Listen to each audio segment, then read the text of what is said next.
will it be enough? Well, I'm joined now by the Conservative MP, Ben Bradley, who didn't vote for the Prime Minister's original deal and I think wants to get out as quickly as possible. I mean, Ben Bradley, listening to the Prime Minister today, is your preference now a no deal?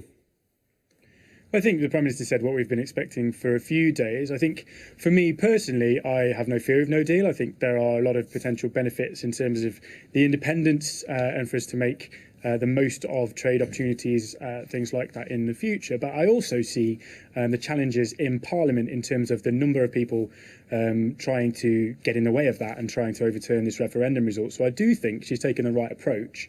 There were 120 odd Leave voting Conservative colleagues in the no lobby last week. If she can get them into the yes, the I lobby next time, then that would be enough to deliver it. That backstop has to change if she's going to get that to happen. Yeah, and given there's so many different groups of MPs determined to stop no deal, what would be your plan for getting to that point? How will you get a no deal delivered? Well, that's certainly the challenge, isn't it? I think the legal reality is that if the government wanted and were driven to deliver it, then they could do. I think currently Parliament would struggle to do anything binding to prevent that, but we're certainly in unknown territory there, and there are a lot of forces trying to stop it. I do think, as I say, she's taken the right approach in terms of a change to that backstop that makes, although there are other problems with the withdrawal agreement, it makes those problems then temporary. We can't be tied into things like European courts in the long term. Those other issues then kind of fade away, and I'd be personally willing to hold my nose and support it in order to make sure that the no Brexit and second referendum options come off the table.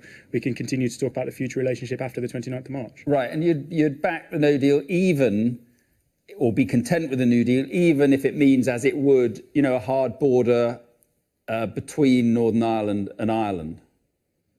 Well, I don't think it does. I've been listening to a representative from the Irish government on the radio just now, and their position doesn't make sense. He's saying, on the one hand, he feels no deal will be disaster for the Irish Republic, but also that they're not willing to move on the backstop. And then in the next sentence said that he's not preparing for a hard border because he doesn't feel there needs to be one. So all of those things can't be true. If he doesn't feel there needs to be one, then we don't need a backstop. And if no deal will be such a disaster, then they can't really continue to push us towards that outcome, because that's the only alternative to a deal. There is every incentive for the European Union, for the Republic, to shift on that. And the reality is, no deal is going to get through Parliament. There isn't a deal that will get through Parliament as long as that backstop is included in it. But you agree a hard border would be a problem with all the connotations that it has? A hard border would be, but I don't think there is going to be one.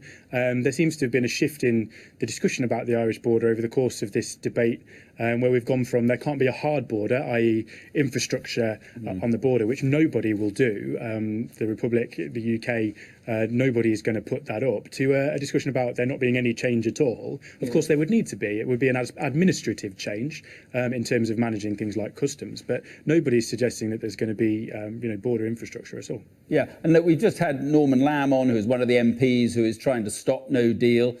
He says it would be an absolute catastrophe. He's chair of the Science and Technology Committee, and he says, you know, it would be bad for medicine deliveries, science funding, you know, the streaming that comes into science bodies here. A lot of it comes from the EU, and he said would be badly hit. You've got Amber Rudd today tweeting links to the CBI warnings about a no deal.